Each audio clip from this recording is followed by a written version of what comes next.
birovni haqqini yeyishlik masalasida poraxo'rlik jamiyat ichida eng katta illatlardan biri. Poraxo'rlik illati. Alloh panoh bersin.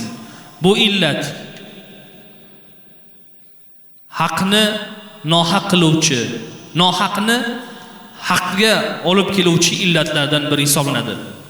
Rasululloh sallallohu alayhi vasallam Alloh va Rasuli aslida bu poraxo'rlik illatidan bandalarni, ummatni, mu'min musulmonlarni qaytargan. Rasululloh sallallohu alayhi vasallam muborak hadislarda aytadilarki, qala Rasululloh sallallohu alayhi vasallam la'ana Rasululloh sallallohu alayhi vasallam ar-rashiya wal-murtashiya war-ra'isha, ya'ni allazi yamshi baynahuma, rawahu Imom Ahmad. Rasululloh sallallohu alayhi vasallam pora beruvchi va pora oluvchi va ularning o'rtasidagi vositachilik qiluvchini la'natladilar. Imom Ahmad rivoyat qilgan hadisda. Alloh panoh bersin. Mana bu illatlardan ogoh bo'lmoqligimiz kerak. Jamiyat ichida mansabga turishga, o'tishga pora, mansabdan ketkazishlikka pora, o'qishga kirishga pora, boshqa narsaga Alloh panoh bersin.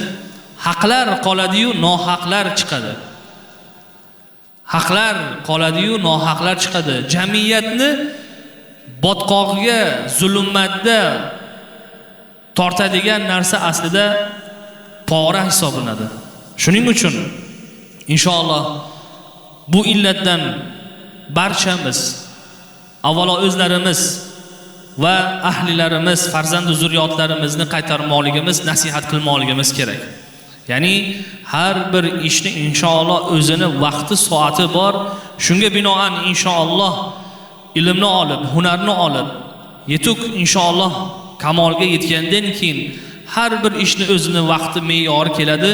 Shunda inshaalloh shu ishni qilasan, shu ishni amalga oshirasan deb nasihat qilib qo'ymoqligimiz kerak.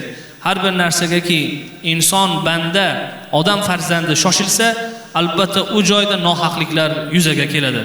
Alloh taolodan so'raymizki, barchalarimizni Parvardigor olam holatlarimizni isloh qilsin. Ikki dunyoda yuzlarimizni yorug' aylasin. Dunyo va oxiratda Parvardigoro barchalarimizni Rasululloh sallallohu alayhi vasallamni sunnatlariga muvofiq va qiyomatda ham Rasululloh bilan inshaalloh bir safda bo'lmoqligimizni Alloh nasib aylasin.